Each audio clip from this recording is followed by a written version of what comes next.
Singular না plural? 90% মানুষ এখানে ভুল করে। চলে জেনে নেওয়া যাক সিঙ্গুলার এবং প্লুরাল সম্পর্কে। আমার কাছে এখন একটা কলম আছে,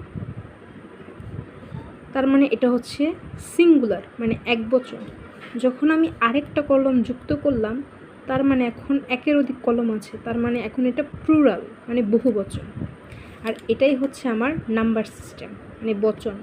যে ওয়ার্ড দিয়ে সংখ্যার ধারণা বোঝানো হয় তাকে নাম্বার বলে। নাম্বার হচ্ছে দুই প্রকার, সিঙ্গুলার মানে একবচন, আর প্লুরাল মানে বহুবচন।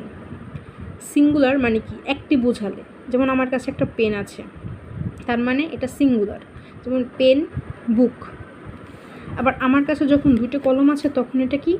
প্লুরাল, মানে বহুবচন, একের অধিক সংখ্যা বোঝালে। যেমন পেন, পেন্স। পেন হয়ে গেছে আমার কি? পেন্স। বুক হয়ে গেছে বুকস, মানে কলমগুলো, বইগুলো। এটাই হচ্ছে আমার প্লুরাল। তাহলে আমরা আশা করি আপনি নাম্বার সম্পর্কে ধারণা পেয়েছেন।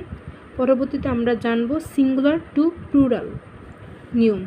এবার বলো তো খ্যারের প্লুরাল কি হব?